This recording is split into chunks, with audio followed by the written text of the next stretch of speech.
analisando o texto de Mateus 16, 18, 19, vejamos. Segundo dizem, o próprio Jesus é a pedra e não Pedro. Os protestantes dizem que na Bíblia a metáfora pedra é invariavelmente utilizada em referência a Cristo. Não aceitam que a um simples homem fosse incumbida essa missão de governar a igreja. Para afirmar essas opiniões, pensadores protestantes ainda tocam no ponto da interpretação de alguns padres da igreja. Um grande exemplo é Santo Agostinho. Se fundamentam nos escritos de Santo Agostinho, que tem realmente ao menos duas visões sobre esse texto, sobre a pedra relatada na perícope. Vários outros padres da igreja mostram uma ou mais interpretações. Até porque havia apenas uma igreja, sem necessidade de fazer uma apologética e nem evidenciar a função petrina, defendendo a primazia do apóstolo. Mas voltemos a Santo Agostinho. Santo Agostinho trabalha duas interpretações sobre o Tu és Pedro e sobre esta pedra edificarei a minha igreja. A primeira, Jesus é colocado como a pedra, sendo Jesus a pedra inabalável, e a profissão de Pedro é o sustento da igreja. A pedra é Jesus e Pedro, professando a fé em Jesus, se alicerça nele. É uma bela interpretação. Realmente, a fé na doutrina apostólica é um rochedo inabalável. O mesmo Agostinho será um grande defensor da primazia da Igreja de Roma, portanto, do Papa. Primeiro, começaremos com a frase tão frequentemente usada por nós católicos: Roma locuta est, causa finita est. Traduzindo, Roma falou, a causa está encerrada. Essa frase, ela é usada há séculos, conhecida por muitos católicos e não católicos.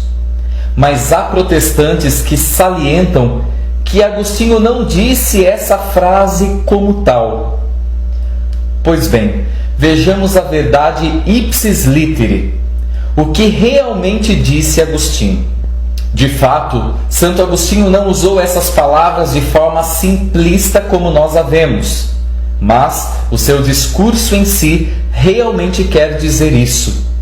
A frase vem do Sermão 131:10 de Santo Agostinho, pois sobre esse assunto, sobre 2 concílios, já foram enviados à Sé Apostólica, de onde também relatórios chegaram. A causa está encerrada. Analisemos a frase de Agostinho. Sede apostolicam significa sé apostólica, portanto, igual a Roma. Indi etia rescripta venerum, enviou rescritos. Locuta est, falou. Causa finita est, causa finita est, a causa está encerrada. Pois bem, vamos simplificar. A Sé Apostólica, Roma, enviou reescritos, a causa está encerrada. Pois bem, Santo Agostinho falou exatamente isso.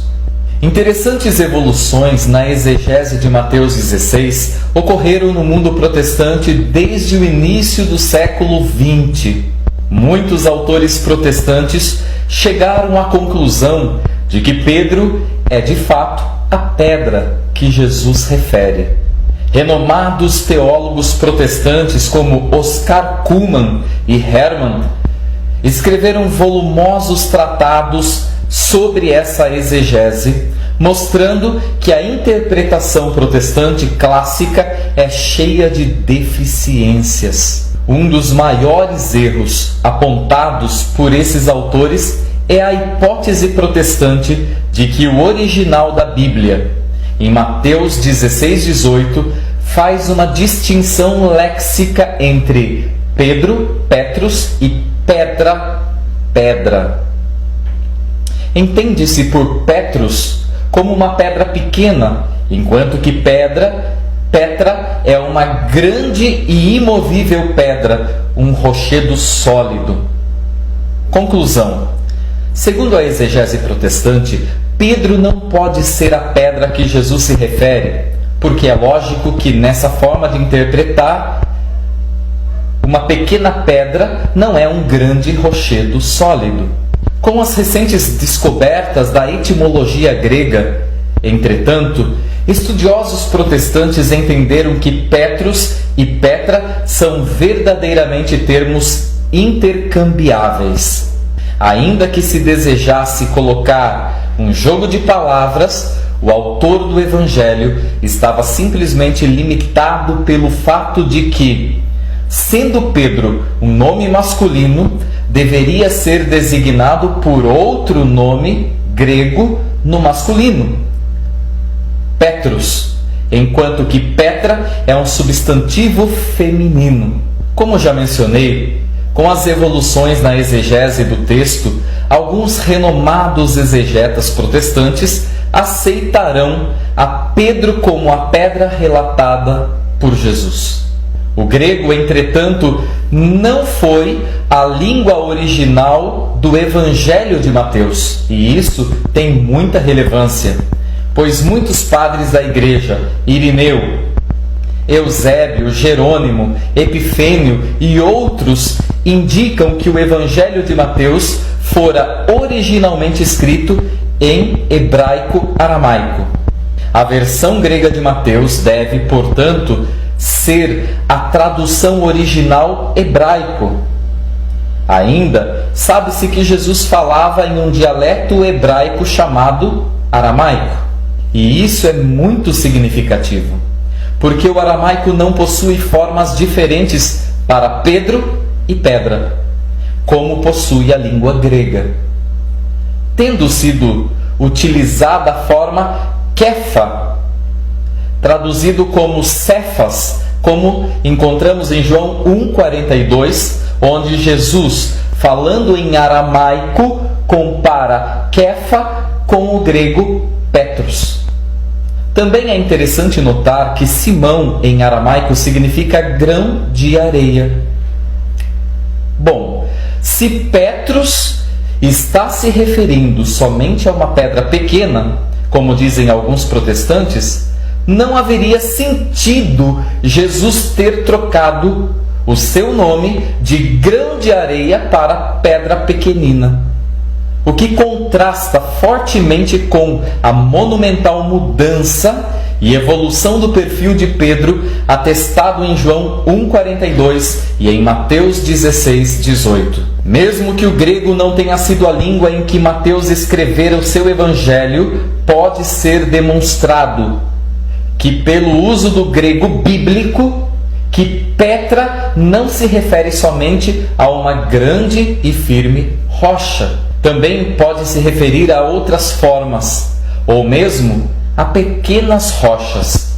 Por exemplo, em Romanos 9,33 e em 1 Pedro 2,8, a palavra grega litos, pedra pequena, está ligada a Petrus na imagem de fazer um homem tropeçar e cair. O verso do Antigo Testamento, de onde esses são retirados, é de Isaías 8,14.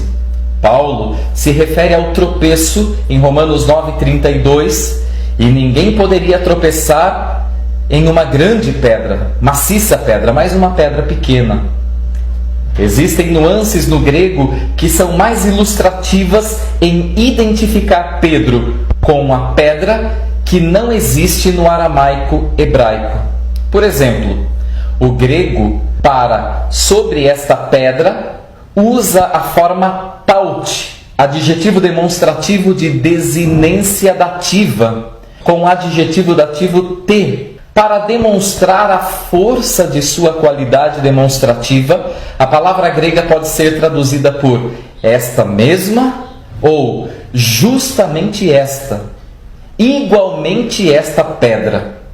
Assim, as palavras de Mateus 16:18 podem ser lidas como: Tu és Pedro, e sobre esta mesma pedra edificarei a minha igreja. Ou, Tu és Pedro, e exatamente sobre esta pedra edificarei a minha igreja. Devemos acrescentar que a Vulgata Latina, escrita por São Jerônimo no V século, traduz a frase supramencionada como Anque Petram, no qual Anque pode ser traduzida como esta mesma em latim. Sob a ótica de Jerônimo, isso deveria ser bastante significativo, pois ele era um expert em grego, aramaico e hebraico. Aos protestantes que já aceitam a interpretação católica de Mateus 16:18, agora fica só a questão da sucessão apostólica. A lógica irá ditar que Jesus concedeu a Pedro, isto é, deu as chaves que denotam autoridade e poder. Essa autoridade deveria naturalmente permanecer no seio da igreja, numa sucessão ininterrupta. Em Efésios 2:20, vamos diferenciar aqui aquele texto que diz edificado sobre o fundamento dos apóstolos e dos profetas, sendo o próprio Cristo Jesus a principal pedra angular deste alicerce. Bom, esse texto é muito importante. Por quê? Quando fala, olha, Jesus é a pedra angular, mas diz aqui, a pedra fundamental é Pedro e o colégio apostólico, está aqui. Sob o fundamento dos apóstolos, vamos entender o que é pedra angular e o que é pedra fundamental. A pedra fundamental significa a pedra de alicerce da casa, do templo. Portanto, sob o fundamento, edificados no fundamento dos apóstolos, tendo Cristo como pedra angular. O que é pedra angular? No templo nós temos as cúpulas. E na cúpula, muitas vezes aquela cúpula arredondada, ela tem uma pedra de sustentação para que as paredes não venham abaixo. Essa é a pedra angular que o texto fala. É preciso compreender o contexto daquilo que se diz. Então o fundamento é o apóstolo, são os apóstolos, as 12 colunas que aparecem no livro do Apocalipse, a doutrina apostólica que deve ser guardada, o depositus fidei, que a igreja tem o munus de guardar e atualizar.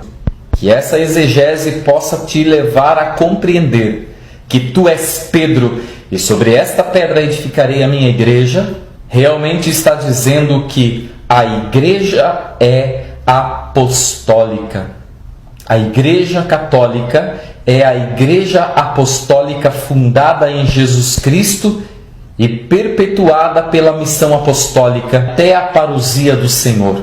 A igreja, que é sacramento do reino de Deus, ela jamais deixará a sua missão. Por isso, solidificados na doutrina apostólica, podemos proclamar: Tu és Pedro, e sobre esta pedra edificarei a minha igreja. E a promessa de Deus: e as portas do inferno não prevalecerão contra ela. Que possamos professar a nossa fé na igreja. Nós vivemos um tempo de desigrejados, pessoas que afirmam crer em Deus e não creem na igreja fundada por Ele. Isso é uma incoerência, porque se nós conhecemos Jesus, se nós conhecemos o Evangelho, o Novo Testamento, se nós conhecemos o testemunho dos apóstolos, é porque a igreja deu esse testemunho, a igreja perpetua esse testemunho, a igreja é o sinal sacramental do reino de Deus neste chão.